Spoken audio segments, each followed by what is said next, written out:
Alright, we are going to start to glaze your bowls. You should have done a raised foot ring, which is going to be kind of nice because when you glaze, you're going to have a little bit of glaze that can rest here and you don't have to worry about wiping that off. We still have to make sure that the actual foot ring, or what touches the table, is free of glaze, but it gives it a nice little accent to be glazed down here. Here's a bowl I did so you can kind of see what that looks like. This combination of glaze is deep fire brick as the base with tourmaline on top. And what's great is any texture or ridges that you have on your bowl, or any textures you carved into it, kind of is accented sometimes by our glaze colors. So that can be a really cool highlight. Right now I have Nebula, and for your bowl, I want you to continue practicing using two colors, because I think the more you experiment, the cooler options that you come up with, and the better you get at glazing. So my Nebula is a little low. It's kind of about maybe 1/5 of the bucket high. So I'm actually going to scoop out the glaze and pour it in, and then pour it over so that it will be applied well. If I just dip it in right now, only a part of it is going to actually be glazed. So I'm going to use this to kind of hold on to my piece.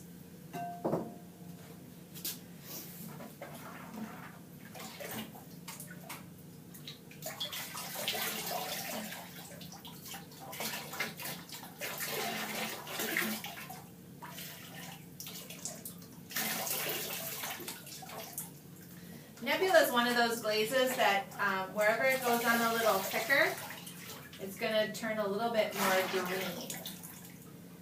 Okay, so I'm just going to, there's going to be a little bit of extra glaze on the inside there, so that hopefully I get some of that nice green coming through. Otherwise, when Nebula is on light, it goes kind of brown. Okay, so if you do want to practice putting on a second color, you may.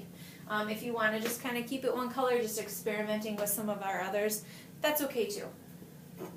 I'm going to experiment. I have mint, and I'm going to try to see what it looks like when I layer mint. So just because mint is kind of, there's enough mint in there, but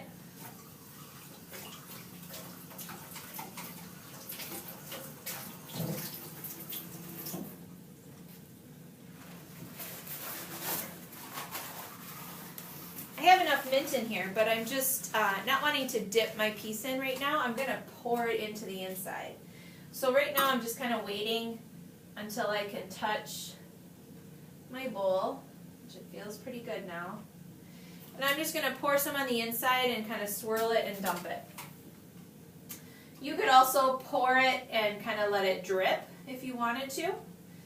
That could be kind of cool.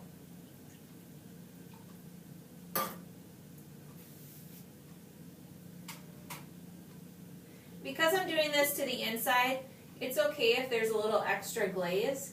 It's just going to pool on the inside of your piece, so it's not going to create any problems as far as getting stuck to the kiln shelf.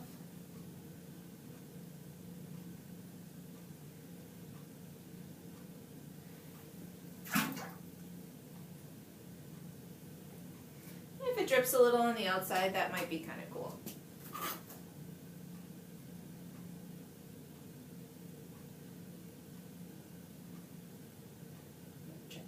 Few more drips. You can also, I have a little syringe, or like a bulb syringe, and you could drip your glaze if you wanted that way. It's kind of a cool way to apply it. I'd do it over a counter or the bucket, so you're not making a huge mess all over the place.